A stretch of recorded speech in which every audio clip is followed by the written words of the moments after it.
Verses 14b-21. Here is a description of the conflict between grace and corruption in the heart, between the law of God and the law of sin. And it is applicable two ways. To the struggles that are in a convinced soul, but yet unregenerate, in the person of whom it is supposed, by some, that Paul speaks. To the struggles that are in a renewed sanctified soul, but yet in a state of imperfection, as other apprehend. And a great controversy there is of which of these we are to understand the apostle here. So far does the evil prevail here, when he speaks of one sold under sin, doing it, not performing that which is good, that it seems difficult to apply it to the regenerate, who are described to walk not after the flesh, but after the Spirit, and yet so far does the good prevail in hating sin, consenting to the law, delighting in it, serving the law of God with the mind, that it is more difficult to apply it to the unregenerate that are dead in trespasses and sins. Apply it to the struggles that are felt in a convinced soul, that is yet in a state of sin, knows his Lord's will, but does it not, approves the things that are more excellent, being instructed out of the law, and yet lives in the constant breach of it. Ch 2:17-23.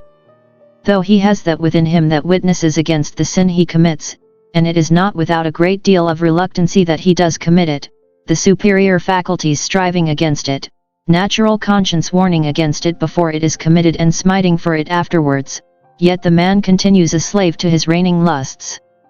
It is not thus with every unregenerate man, but with those only that are convinced by the law, but not changed by the gospel.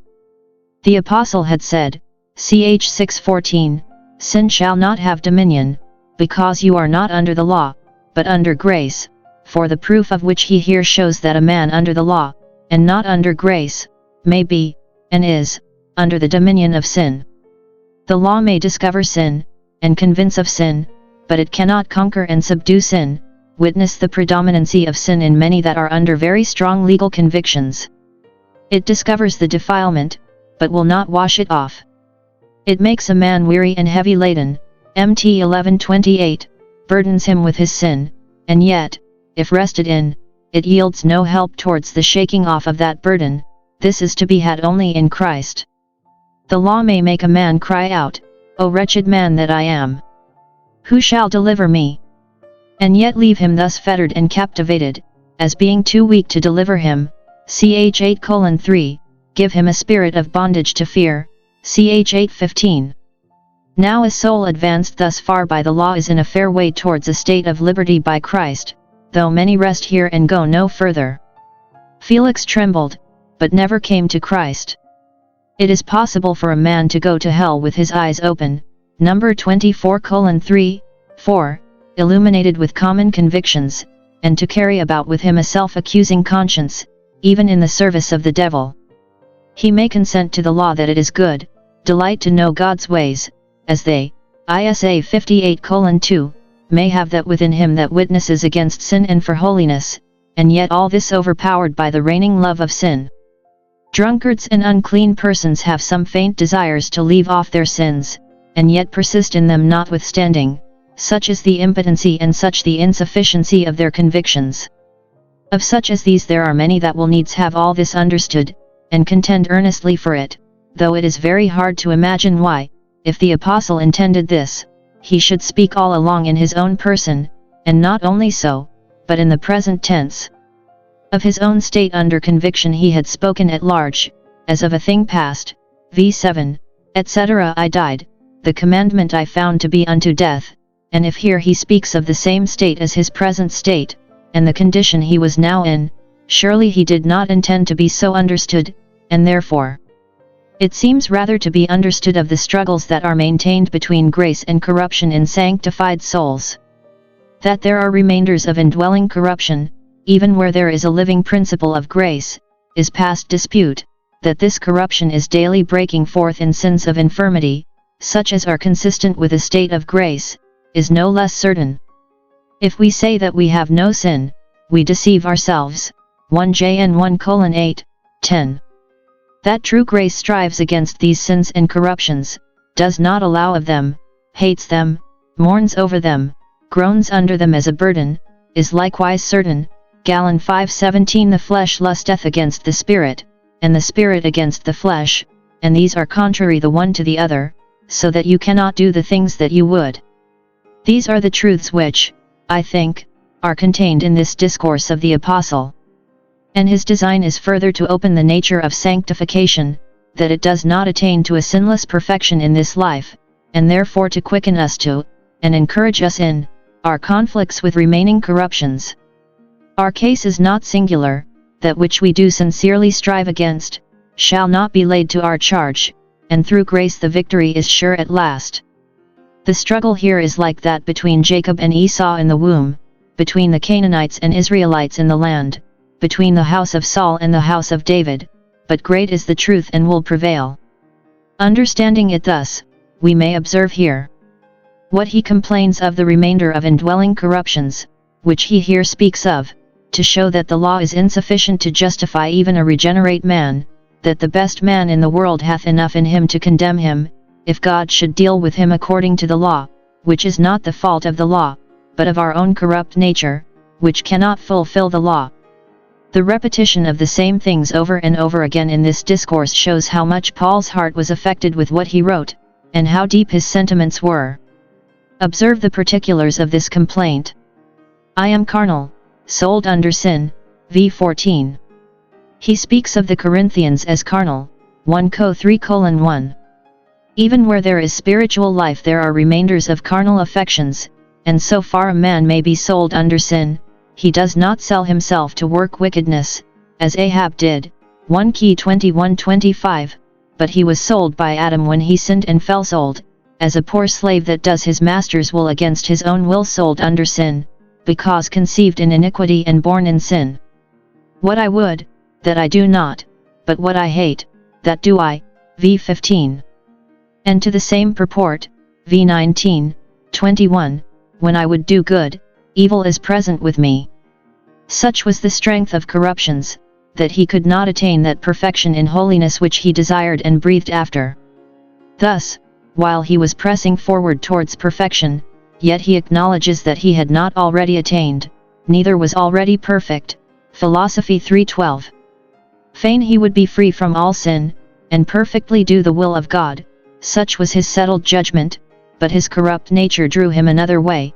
It was like a clog that checked and kept him down when he would have soared upward, like the bias in a bowl, which, when it is thrown straight, yet draws it aside.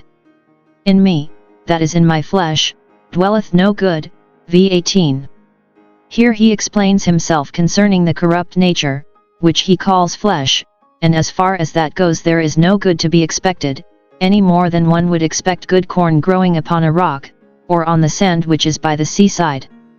As the new nature, as far as that goes, cannot commit sin, 1 Jn 3:9, so the flesh, the old nature, as far as that goes, cannot perform a good duty. How should it?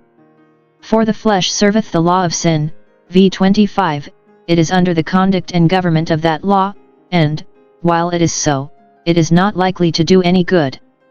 The corrupt nature is elsewhere called flesh, General 6:3, Jn 3:6, and, though there may be good things dwelling in those that have this flesh, yet, as far as the flesh goes, there is no good. The flesh is not a subject capable of any good. 22-25. I see another law in my members warring against the law of my mind, v. 23. The corrupt and sinful inclination is here compared to a law, because it controlled and checked him in his good motions.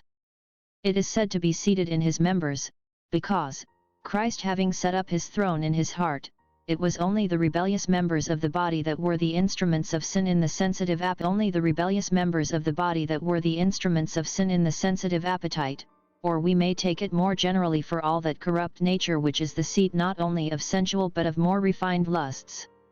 This wars against the law of the mind, the new nature, it draws the contrary way, drives on a contrary interest, which corrupt disposition and inclination are as great a burden and grief to the soul as the worst drudgery and captivity could be. It brings me into captivity. To the same purport, v. 25, with the flesh I serve the law of sin, that is, the corrupt nature, the unregenerate part, is continually working towards sin. His general complaint we have in v. 24, O wretched man that I am! Who shall deliver me from the body of this death? The thing he complains of is a body of death, either the body of flesh, which is a mortal dying body. While we carry this body about with us, we shall be troubled with corruption. When we are dead, we shall be freed from sin, and not before, or the body of sin, the old man, the corrupt nature, which tends to death, that is, to the ruin of the soul. Or, comparing it to a dead body, the touch of which was by the ceremonial law defiling, if actual transgressions be dead works, Hebrew 9:14, original corruption is a dead body. It was as troublesome to Paul as if he had had a dead body tied to him, which he must have carried about with him. This made him cry out, O wretched man that I am! A man that had learned in every state to be content yet complains thus of his corrupt nature. Had I been required to speak of Paul, I should have said, O blessed man that thou art, an ambassador of Christ, a favorite of heaven, a spiritual father of thousands. But in his own account he was a wretched man, because of the corruption of nature, because he was not so good as he fain would be, had not yet attained, neither was already perfect. Thus miserably does he complain. Who shall deliver me? He speaks like one that was sick of it, that would give anything to be rid of it, looks to the right hand and to the left for some friend that would part between him and his corruptions. The remainders of indwelling sin are a very grievous burden to a gracious soul. What he comforts himself with. The case was sad, but there were some allays. 3 things comforted him. That his conscience witnessed for him that he had a good principle ruling and prevailing in him, notwithstanding. It is well when all does not go one way in the soul. The rule of this good principle which he had was the law of God, to which he here speaks of having a threefold regard, which is certainly to be found in all that are sanctified, and no others. I consent unto the law that it is good, v. 16, Symph me I give my vote to the law, here is the approbation of the judgment. Wherever there is grace there is not only a dread of the severity of the law, but a consent to the goodness of the law. It is a good in itself, it is good for me. This is a sign that the law is written in the heart, that the soul is delivered into the mold of it. To consent to the law is so far to approve of it as not to wish it otherwise constituted than it is. The sanctified judgment not only concurs to the equity of the law, but to the excellency of it, as convinced that a conformity to the law is the highest perfection of human nature, and the greatest honor and happiness we are capable of. I delight in the law of God after the inward man, v. 22. His conscience bore witness to a complacency in the law. He delighted not only in the promises of the word, but in the precepts and prohibitions of the word, Sindomai expresses a becoming delight. He did herein concur in affection with all the saints. All that are savingly regenerate or born again do truly delight in the law of God, delight to know it, to do it cheerfully submit to the authority of it, and take a complacency in that submission, never better pleased than when heart and life are in the strictest conformity to the law and will of God. After the inward man, that is, first, the mind or rational faculties, in opposition to the sensitive appetites and wills of the flesh. The soul is the inward man, and that is the seat of gracious delights, which are therefore sincere and serious, but secret.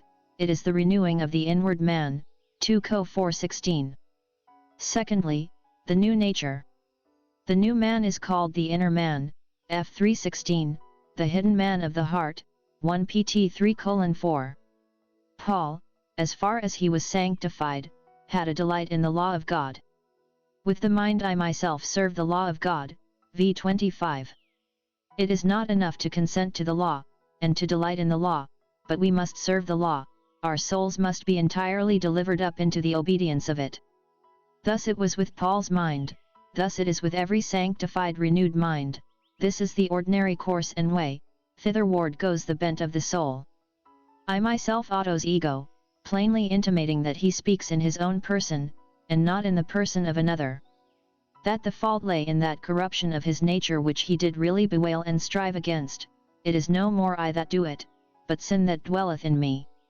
This he mentions twice, v. 17, 20, not as an excuse for the guilt of his sin, it is enough to condemn us, if we were under the law, that the sin which does the evil dwelleth in us, but as a salvo for his evidences, that he might not sink in despair, but take comfort from the covenant of grace, which accepts the willingness of the Spirit, and has provided pardon for the weakness of the flesh.